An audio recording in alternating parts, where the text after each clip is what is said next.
நான் படித்ததில் எனக்கு பிடித்த உனக்குள் நான் எனக்குள் நீ தொடரின் 3வது பகுதி. இந்த கதை உங்களுக்கு பிடித்திருந்தால் லைக் அண்ட் சப்ஸ்கிரைப் பண்ணிக்கோங்க ஃப்ரெண்ட்ஸ். வாங்க இன்றைய பகுதியை வாசிக்கலாம். அன்றே இரவு அன்று நடந்த நிகழ்வுகளை நினைத்தபடியே மெத்தையில் படுத்திருந்தாள் நித்யா. அடுத்த மாதம் சுப முகூர்த்தத்தில் விக்ரம் நித்யாவின் திருமண தேதியை குறித்திருந்தனர். நித்யாவின் மனம் ஒரு நிலையில் இல்லாமல் தவித்து கொண்டிருந்தது. அவன் சொன்னதையும் மீறி பிடித்திருக்கு என்ற வார்த்தையை சொல்லி தானே சிங்கத்தின் வலையில் மாட்டிக்கொண்டது போல அவளுக்கு இருந்தது. இப்போது நினைத்தால் தானே இதை அனைத்தையும் நிறுத்திவிடலாம் என்று இருந்தது. ஆனால் அப்படி அவள் செய்யாமல் இருக்க காரணம் லக்ஷ்மணமூர்த்தி என்பதுதான் உண்மை. ஆம், நேற்று மதிய நேரத்தின் போது நித்யாவிற்கு புதிய எண்ணிலிருந்து அழைப்பு வந்தது.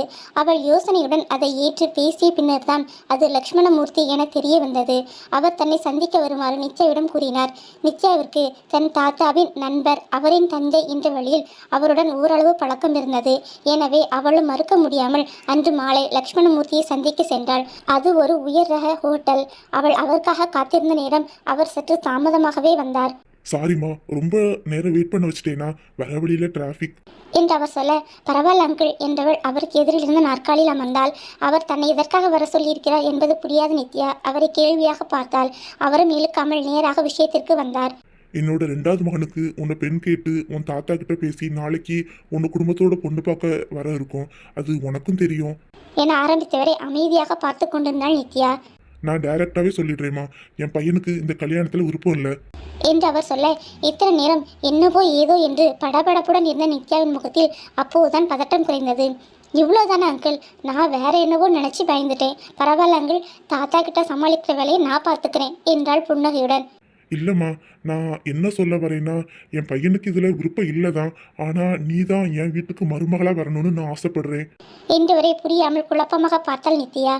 என் பையன் கொஞ்சம் கோபக்காரமா, என்ன காரணம்னு தெரியல, கல்யாணம் வேணான்னு ஒரே பிடியா நிற்கிறான். அவன் ஒன்று நினச்சிட்டா அது இப்படி தான் நடக்கணும், இல்லைன்னா அவன் ரொம்ப கோபப்படுவான். இப்போது கல்யாணம் பண்ணிக்க மாட்டேன்னு பிடிவாதம் பண்ணுறான். அவன் இப்படி பண்ணுறான் அப்படிங்கிறதுக்காக ஒரு தகப்பனா அப்படியே விட்டுட என்னால் முடியலம்மா. அவனும் மனைவி குழந்தைன்னு குடும்பமாக சந்தோஷமாக இருக்கணும்னு நான் ஆசைப்படுறேன். ஆனால் அது அவனுக்கு புரிய மாட்டேங்குது என்று தன் மண் குமரர்களை அவர் அவளிடம் கொட்ட, இதில் நான் என்ன பண்ணணும்னு எனக்கு புரியல அங்கிள் என்று பரிதாபமாக கேட்டாள் நித்யா. என் பையன் என் பேச்சை மீற மாட்டாமா, ஆனால் இந்த கல்யாண விஷயத்தில் நான் சொல்கிறத கேட்க மாட்டேங்கிறான். ஒரு வாரத்துக்கு முன்னாடி எனக்கும் அவனுக்கு நடுவில் கல்யாணத்தை பற்றி ஒரு பெரிய வாக்குவாதமே வந்துச்சு. என்னை மதிக்கிறதா இருந்தால் இந்த கல்யாணத்துக்கு சம்மதம் சொல்லுன்னு சொன்னேன். அதோட அத்தனை நேரம் எனக்கு போட்டிக்கு போட்டி பேசிகிட்டு இருந்தவன் கப்சிப்னு வாய முடிக்கிட்டான். அவன் நான் சொன்னதை கேட்டு நடக்க முடிவு பண்ணிட்டான்னு நான் அந்த நிமிஷம் சந்தோஷப்பட்டேன். ஆனால் அதெல்லாம் சில நொடிகள் மட்டும்தான் என்று பேசிக்கொண்டே போனவரை அமைதியாய் பார்த்து கொண்டிருந்தாள் நித்யா. நீங்கள் என்ன பண்ணணுமோ பண்ணுங்க, இதை எப்படி சரி கட்டணும்னு எனக்கு தெரியும்னு அவன் சொன்ன அந்த நொடி எனக்கு இருந்த சந்தோஷம் ஒன்றும் இல்லாமல் காணாமல் போயிடுச்சு. நீங்கள் எத்தனை பொண்ணு பார்த்தாலும் அந்த பொண்ணை நேரில் சந்தித்து எனக்கு ஒன்று பிடிக்கலன்னு நான் சொல்ல மாட்டேன். நீ என்ன பிடிக்கலன்னு சொல்லணும்னு சொல்லி அவள் மனநிலையை உடைக்க வைப்பேன். மாப்பிள்ளையே இப்படி சொன்னால் எந்த பொண்ணு தான் கல்யாணம் பண்ண சம்மதிப்பா? என் ரேஞ்சுக்கு இதெல்லாம் கம்மி தான். நான் இன்னும் அடாவடியாக நடந்துக்கலாம் தான். ஆனால் வேணாம், உங்களுக்காக அமைதியாகவே சரி கட்டுறேன்னு சொல்லிட்டு வெளியில் போயிட்டான் என்று அன்று நடந்ததை நித்யாவிடம் மறைக்காமல் சொல்லி காட்டிய லக்ஷ்மணன். நாளைக்கு உன்னை பொண்ணு பார்க்க வரும்போது அவன் உன்னை தனியாக சந்திச்சு இந்த கல்யாணத்தை நிறுத்துற சொல்லி உன்கிட்ட சொல்லுவான். ஆனால் நீ அப்படி பண்ணிடாதம்மா என்று அவர் கெஞ்சல் பார்வையுடன் சொல்ல, இத்தனை நேரம் அமைதியாக அவர் பேசியதை கேட்டுக்கொண்டிருந்தவள், எப்படி அங்கிள் உங்களால் என்கிட்ட இப்படி கேட்க முடியுது? உங்கள் பையனுக்கு விருப்பம் இல்லாத கல்யாணத்தை என்ன பண்ணிக்க சொல்லுறீங்க? சாரி அங்கிள், என்னால் முடியாது, நான் கிளம்புறேன் என அவள் இருக்கையிலிருந்து எழுந்தாள். நான் சொல்கிறத கொஞ்சம் புரிஞ்சுக்க முயற்சி பண்ணுமா. என் பையனுக்கு நீ வாழ்க்கை துணைவியாக வந்தா அவன் வாழ்க்கை ரொம்ப நல்லா இருக்கும்னு எனக்கு தோணுது என்று அவர் சொல்ல, உங்கள் பையன் வாழ்க்கை நல்லா இருக்கும் சரி, அப்போ என் வாழ்க்கை? உங்கள் பையன் கோபக்காரன்னு சொல்கிறீங்க, அவருக்கு பிடிக்கலன்னு தெரிஞ்சும் எப்படி நான் இதுக்கு சம்மதிக்கிறது அங்கிள்? உங்கள் பையனை பற்றி மட்டுமே யோசிக்கிறீங்களே, என் நிலைமை யோசிச்சு பார்த்தீங்களா என்றால் சற்று கோபமாக. என் பையன் நீ நினைக்கிற அளவுக்கு கெட்டவன் கிடையாது. கோபம் அதிகமாக வரும், ஆனால் அவன் தங்கம்மா என்று தன் மகனை விட்டு கொடுக்க முடியாமல் லக்ஷ்மணமூர்த்தி பேச, எதுக்காக என்ன உங்கள் பையனுக்காக செலக்ட் பண்ணினீங்க அங்கிள்? அம்மா அப்பா இல்லாத பொண்ணு, கேட்க ஆள் இல்லைன்னு நினச்சி தானே இப்படி ஒரு முடிவு எடுத்தீங்களா என்றால் ஆத்திரமாக. ஏன்டா இப்படியெல்லாம் பேசி என்ன வேதனைப்படுத்துற? நான் அப்படியெல்லாம் நினைப்பேனா? என் அப்பா வார்த்தைக்கு வார்த்தை அவர் நண்பரான உங்கள் தாத்தாவை பற்றி தாண்டா என்கிட்ட பேசிட்டு இருப்பாரு. அவருக்கு உன்னை எங்கள் வீட்டு மருமகளாக்கணும்னு ஆசை.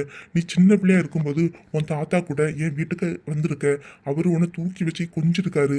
என்னோட பையனுங்க 2 பேரும் உன் கூட சேர்ந்து விளையாடி இருக்காங்க. அப்போதான் அவருக்கு அந்த ஆசை வந்துச்சுன்னு என்கிட்ட சொல்லி காட்டுவார். மூத்தவனுக்கு உன்னை கேட்கணும்னு தான் நாங்கள் முதல்ல நினச்சோம். ஆனால் நீ அப்போது படிச்சுட்டு இருந்த. அதான் இளையவனுக்கு பேசி முடிச்சுக்கலான்னு இந்த ஏற்பாடு பண்ணேன். இதை பற்றி உன் தாத்தாவுக்கு கூட தெரியும்டா என்றார் அவர். என்னவோ அங்கிள், ஆனால் உங்கள் பையனுக்கு தான் இதில் விருப்பம் இல்லைல்ல, அப்புறம் எப்படி நான் இதுக்கு சம்மதிக்கிறது? உங்கள் பையனுக்கு இதில் இஷ்டம் இல்லைன்னு பாட்டி தாத்தாக்கு தெரிஞ்சால் கூட நிச்சயமாக இந்த சம்மதம் வேண்டாம் நிறுத்திடுவாங்க என்றாள் நித்யா. எனக்கு தெரியும்டா. ஆனால் அப்படி நடக்கக்கூடாது. என் மகன் மற்ற பசங்க மாதிரி சந்தோஷமாக வாழணும். அதுக்கு நீ தான் எனக்கு உதவி செய்யணுமா? தயவு செஞ்சு என் பையனை கட்டிக்கிட்டு அவன் வாழ்க்கையை நீதாம நந்தவனமாக ஆக்கணும் என்று அவர் கெஞ்சலுடன் கேட்க, ஏன் அங்கிள் என்ன இப்படி தர்ம சங்கட நிலைக்கு ஆளாக்குறீங்க? இந்த ஊர் உலகத்தில் எத்தனையோ பொண்ணுங்க இருக்காங்களே, அவங்கள கட்டி வைக்காம இதுக்கு என்ன தேடி வந்திருக்கீங்க என்ற அவள் குரலில் வருத்தம் மேலோங்கியது. அவர் ஒரு பெருமூச்சுடன், என் அப்பா ஆசைக்காக மட்டும் நான் உன்னை என் வீட்டு மருமகளை ஆக்கிக்கணும்னு நினைக்கலம்மா. உன்னை தடவை பார்க்கும்போதே நீ தான் என் விக்ரமுக்கு ஏற்ற ஜோடியாக இருப்பேன்னு உள்ளுணர்வு சொன்னது. எனக்கு ஏன் அப்படி தோணுச்சுன்னு தெரியல. ஆனால் எனக்கு ஏதாச்சும் ஒன்று சரின்னு பட்டதுன்னா அது சரியாக தான் இதுவரைக்கும் அமைஞ்சிருக்கு. மறுபடியும் சொல்கிறேம்மா, என் பையன் கெட்டவன் கிடையாது. ஆரம்பத்தில் அவன் கொஞ்சம் உன்கிட்ட முரண்டு பிடிப்பான். அப்புறம் உன் கூட சேர்ந்து வாழ ஆரம்பிச்சிடுவான். என் பையனோட வாழ்க்கைக்காக உன் காலில் வேணாம் என அவர் சொல்ல வர அவள் துடித்து போனாள். ஐயோ அங்கிள், என்ன பேசுறீங்க? நீங்கள் என் அப்பா மாதிரி, நீங்கள் போய் என்கிட்ட என பதறி போனவள் அடுத்த சில நிமிடங்களுக்கு எதுவும் பேசவில்லை. அந்த இடத்தில் சில நிமிடங்கள் மௌனம் மட்டுமே சுவாசித்தது.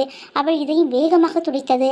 அவளது கண்ணுக்குள் அந்த முதிர்ந்த மனிதரின் கெஞ்சும் முகம் மகனின் நலனுக்காக மன்றாடும் பிம்பமாக ஓடியது. அவள் பார்வை கீழே பதிந்தது. பிறகு மெதுவாக நிமிர்ந்த முடிவெடுத்த ஒரு மனநிலையில், சரிங்க அங்கிள், நான் இந்த கல்யாணத்துக்கு சம்மதிக்கிறேன், உங்களுக்காக சம்மதிக்கிறேன் என்றாள். அதை கேட்டதும் அவர் முக பிரகாசமானது. ரொம்ப நன்றிம்மா. என் பையனை மட்டும் கருத்தில் வச்சுட்டு இப்படி பண்ணிட்டேன்னு நினைக்காத. அவன் என் பையனா, நீ எனக்கு பொண்ணு. உனக்கு நான் எந்த ஒரு தீங்கையும் அண்டு விட மாட்டேன் என்று சொல்லி அவள் தலையை பாசத்துடன் கூதினான். அந்த தொழுதலில் ஒரு தந்தையின் பாதுகாப்பு உணர்வு இருந்தது. அவள் எடுத்த முடிவின் பாரத்தை லேசாக்கியது முயல்வது போல அவள் கண்கள் லேசாக கலங்கின. இனி என்ன நடக்கும் என்ற பயம் இருந்தும் அந்த அன்பான அரவணைப்பு அவளுக்கு சிறிய ஆறுதலை தந்தது.